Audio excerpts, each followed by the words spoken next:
Le courant passe entre la Bretagne et moi, entre la Bretagne et le Québec, parce que après mon ami Bruno, que j'ai appris à connaître ici à Montréal, ben voilà que Claude, également de Bretagne, m'a fait parvenir une superbe question.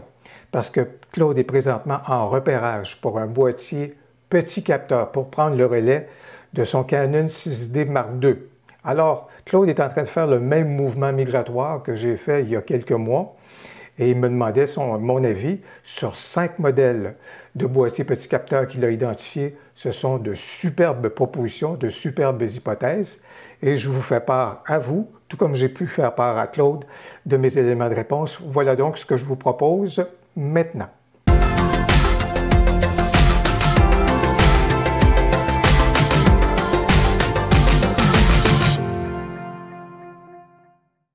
Ça fait 3 ans maintenant que je me suis départi de mes boîtiers avec miroir pour m'en aller du côté du sans miroir.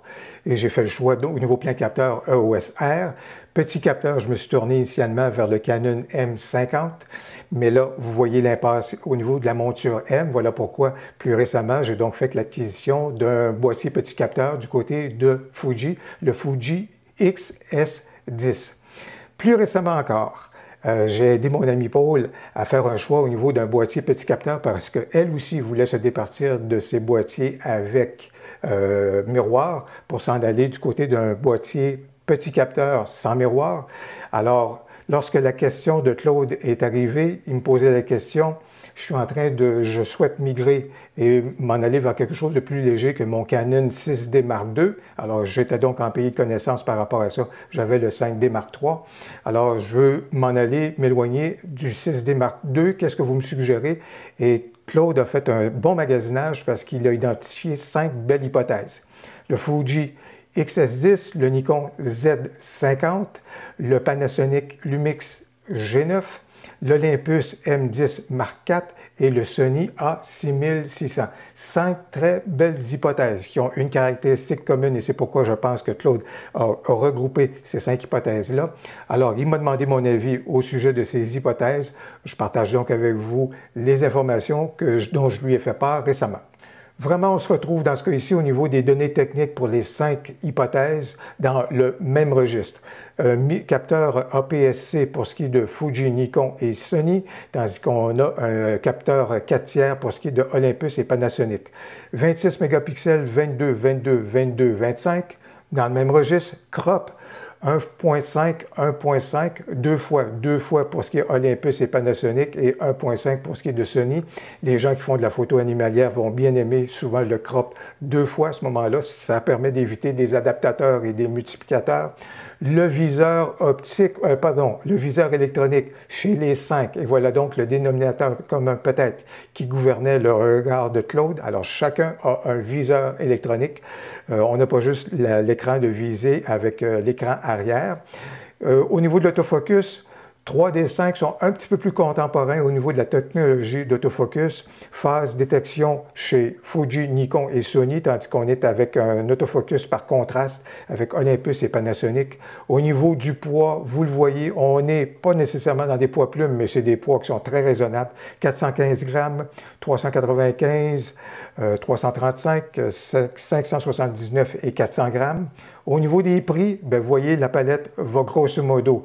Le plus bas sera Olympus autour de 700 € et le plus élevé sera du côté de Sony avec 1235 €. La palette, elle est donc un petit peu large de ce côté-là. Et au niveau de l'âge des boîtiers, voilà qui est intéressant, rien qui est sorti en 2021. 2020, l'automne pour ce qui est du Fuji, 2019 le Nikon, 2020 pour l'Olympus, le Panasonic est le doyen des 5 en 2017 et 2019 pour ce qui est du Sony A6600.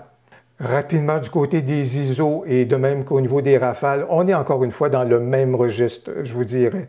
Rien d'étonnant. Grosso modo, ça va jusqu'à de 100 ISO jusqu'à peu près à 25 000 ISO pour à peu près toute la palette, que ce soit en mode normal ou encore en mode étendu, mais il y en a qui vont vraiment aller beaucoup plus loin. Si je regarde du côté du Nikon, c'est assez impressionnant. Et au niveau des rafales, en mode mécanique, Les hypothèses vont aller de 8 images secondes jusqu'à 11 images secondes.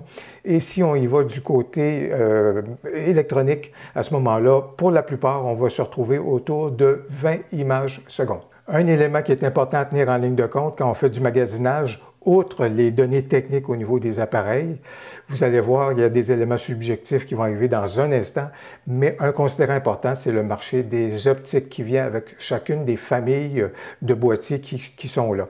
Et en définitive, pour 4 des 5 modèles, je considère que c'est un marché qui est mature. Que veut dire un marché mature? Ça veut dire qu'il y a de très belles options et en nombre suffisant et intéressant pour couvrir à ce moment-là les besoins au niveau des boîtiers. En l'occurrence, dans ce cas-ci, Fuji, Olympus, Panasonic et Sony, c'est vraiment un marché optique qui est mature, qui est couvert soit par le manufacturier d'origine, et également soit des opticiens japonais ou encore des opticiens chinois ou des opticiens coréens. C'est le cas pour 4 des 5 boîtiers qui sont là.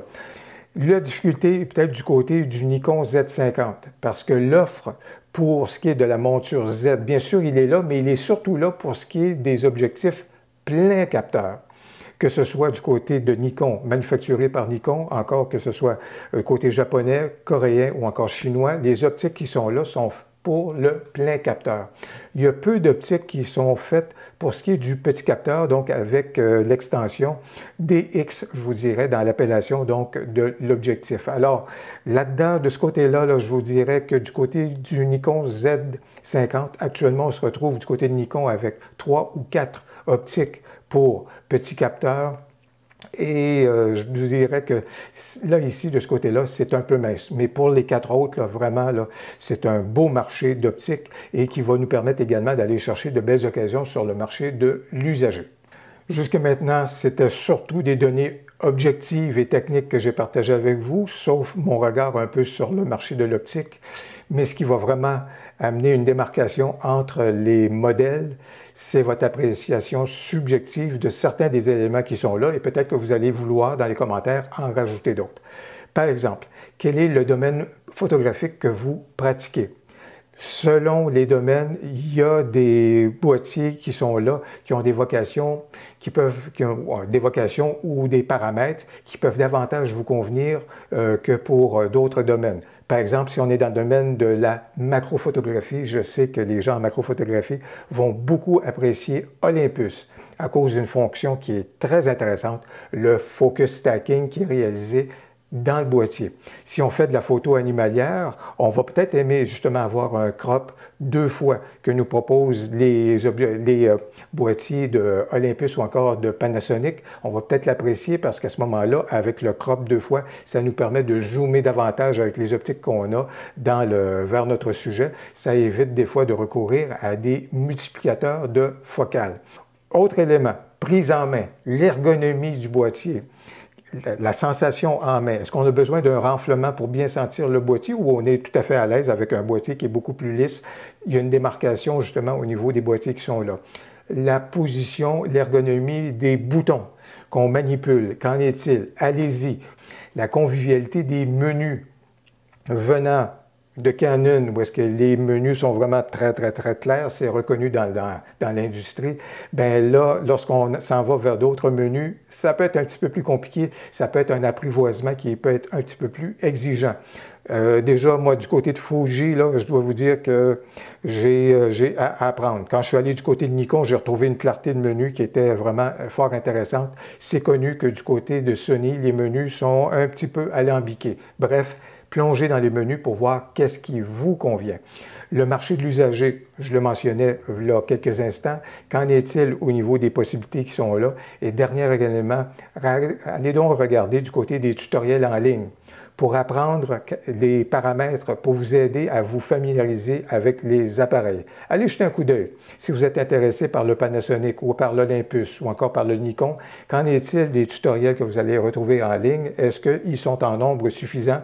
Est-ce que ça peut être un appui à votre apprentissage? Je vous dirais que jetez donc un coup d'œil de ce côté-là, ça peut être fort utile. C'est vraiment ces éléments-là, au niveau subjectif, qui vont faire en sorte que vous allez vous diriger davantage vers un appareil plutôt qu'un autre. Si la vidéo vous a été utile pour vous permettre justement de découvrir les caractéristiques des 5 hypothèses qui étaient envisagées par Claude. J'espère que vous avez aimé la vidéo. N'hésitez donc pas à cliquer sur j'aime. Je remercie Claude d'ailleurs pour la perche qu'il m'a tendue pour me permettre de replonger dans le magasinage que j'ai fait au cours des dernières semaines et des derniers mois. Donc n'hésitez pas à commenter. J'ai bien hâte de vous lire. Au plaisir. À la prochaine.